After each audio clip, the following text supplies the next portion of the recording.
Ever thought about what a picture really means? They say it's worth 1,000 words, but what if it's worth way more? What if a mental image held with faith could reshape your entire reality? I had a dream of becoming a bestseller, and by using this technique, I did accomplish this goal. Tony Robbins and Dr. Wayne Dyer were in the same book. We're diving into the amazing power of your subconscious mind and sharing simple ways to turn your dreams into reality. Stick around, because what you're about to learn could change everything. Let's start with a fascinating story about Dr. Joseph Murphy. Before sharing his story, I decided I would do the same thing, and it worked perfectly. Now, he was scheduled to give a lecture in London, but found the turnout was disappointingly small. What did he do? He sat down, relaxed, and played a movie in his mind. And if you've listened to my other videos, you will know I personally do not see pictures in my mind. I sense the feeling instead. In this mental movie, he saw a large hall filled with an eager, overflowing audience. He held this image, feeling the reality of it for several minutes. The next morning, a call came. A major organization wanted him to take over a lecture series for a famous writer. The new venue? A massive auditorium? Just like in his mental movie, the hall was packed every single night. Okay? Mine was a small room in a library, although a huge accomplishment for me. This wasn't even possible before, as I was afraid of public speaking. This is the essence of the mental movie method. It's about creating a vivid, detailed picture of your desired outcome and letting your subconscious mind get to work. Here's another example. A woman needed to sell her property. The offers were low and she was getting discouraged. Following this method, she sat in her armchair, relaxed her body, and entered a calm, passive state. Then, she imagined a check in her hand for the full asking price. She didn't just see it. She felt the joy, the relief, the satisfaction of the sale. She pictured herself depositing the check and thanking the buyer. She ran this mental movie over and over. A few days later, a man who had previously made a low offer came back. He apologized for his low bid and offered her the exact amount she had been visualizing. She had her check just as she had pictured it. This isn't just wishful thinking. It's a focused use of your mind's creative power. Now, what most of us often do is listen to the news which say the housing market is slow. I personally never let that enter my mind. Do you see how easy we are influenced? We let the state of the economy dictate if we will sell or not. Never, never do this. You are in control and not the economy, or for any other aspect of our lives for that matter. The key is to feel the reality of what you're imagining. Don't just see the success, experience it. I'm not saying it's easy. It takes persistence, practice, and repetition to believe it will manifest itself. The more you believe like this, the easier it becomes. Now, let's talk about the Baudoin technique, named after Professor Charles Baudoin, a brilliant psychotherapist. He discovered that the best way to impress an idea upon the subconscious mind is in a drowsy, sleep-like state, where all effort is reduced to a minimum. He would summarize the client's request into a short, easily remembered phrase and have them repeat it over and over, like a lullaby as they drifted off to sleep. For instance, a young lady was trapped in a bitter and prolonged family lawsuit. Her inheritance was tied up, and the stress was immense. She was advised to use the Baudoin technique. In a relaxed, drowsy state, she repeated the simple phrase, "It is finished in divine order." What did this mean? It meant that infinite intelligence was resolving the matter in a way that was harmonious and fair for everyone involved. She repeated this phrase every night.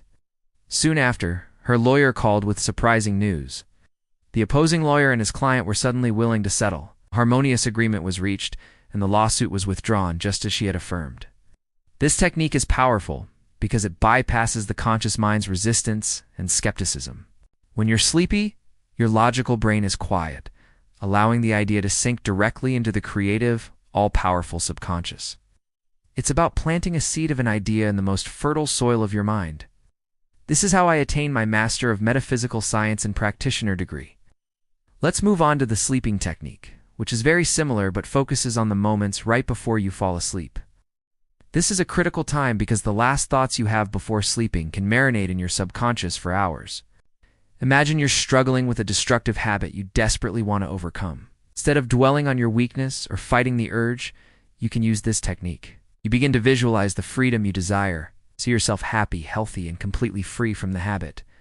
Imagine a friend or family member congratulating you, saying, "I'm so glad you're free." You don't just see it. You feel the reality of it. You feel the peace and satisfaction of this new state of being. You lull yourself to sleep with this feeling of freedom and peace. It's worth repeating. Never, never, never go to bed with negative energy or thoughts before falling asleep. This method works by impregnating your subconscious with the idea of your liberation. Instead of fighting the darkness of the habit, you turn on the light of your desired outcome. Your subconscious mind, once convinced of this new reality, will then compel you to act in accordance with it. It will find ways to make it happen, guiding your choices and strengthening your resolve without the struggle and strain of willpower alone. You are literally reprogramming your mind while you sleep. You can even create your own audio to listen to with positive information or affirmations you would like to attain in life. Finally, let's explore the incredibly simple yet profoundly effective thank you technique. This method taps into the power of gratitude. When you say thank you for something, your mind accepts it as a reality. You're no longer hoping or wishing, you're acknowledging a fact. There is a story of a young boy who was promised a new car by his father for his birthday. The boy hadn't received the car yet, he hadn't even seen it, but he was filled with joy and gratitude. He ran around telling his friends, "I've got a new car." He was so thankful and confident because he trusted his father's promise. He was living in the joyful expectation of his gift. This is exactly how the thank you technique works with your subconscious mind. You give thanks for the good you desire even before you see it. For the sake of this story, let's call him Mr. Broke. He was in deep financial trouble. He was unemployed, his savings were gone, and he had no prospects. He learned this technique and began to repeat, "Thank you, Father, for my wealth." He said it slowly, quietly, and with feeling over and over. For about 5 minutes, 2 or 3 times a day.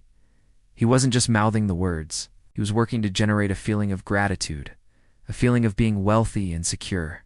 He knew that if he could sustain this feeling, his subconscious would have to respond. What happened? About 2 weeks later, he ran into a former employer he hadn't seen in 20 years. The employer offered him a fantastic position with a significant salary and even gave him a loan to get. Back on his feet, Mr. Broke's life was transformed because he shifted his consciousness from lack to gratitude. He accepted wealth in his mind first, and his reality followed. Go. So what do all these techniques have in common? They'll rely on 2 fundamental principles: faith and a clear mental picture. It's about choosing a specific outcome, creating a vivid image of it in your mind, and holding on to it with unwavering faith. Just like that young boy knew his father would give him a car. You must feel the reality of your desired outcome. The feeling is the secret. And yet it's not a secret. Go figure. Whether it's the mental movie, the Baudouin lullaby, the sleeping technique, or the simple power of thank you, you are speaking the language of the subconscious. You are directing its immense power towards the life you want to live. I constantly do this daily. As an example, when I take a shower, I thank the almighty powers that be for my hot water. I thank them for my home, my wife, my health, my continued wealth, and ask to wash away all negative energies of my body, mind, and soul, and wash them down the drain, turning them into love and light. Remember, your subconscious mind built your body and it can heal it. It is the architect of your circumstances. You are the one who provides the blueprint with your thoughts and feelings. You are what you think about all day long, to put it bluntly. If you think crap, well, guess what? Crap will manifest itself. Why not start today? Pick one technique that resonates with you and choose what mental movie will you play tonight. What will you be thankful for? Plant these seeds in the garden of your mind and get ready to watch your world blossom. If you walk into our home here in Quebec, you will see in every room sayings like faith, joy, peace, welcome, love, peace, and at least 20 others or so all over. Why? Because on a subconscious level, I will see these every day and reprogram my mind. We're not done yet. Make sure to watch the rest of this amazing video. Look for Chapter 6, C, in easy-to-understand ways to help you find purpose in your life. Remember, by removing resistance in your life, you become clearer in your thinking. Reflection. Never spend more than 10% of your time on the problem and always spend at least 90% of your time on the solution. Thanks for watching. If this helped you, please like, share, and subscribe for more insights into the power of your mind.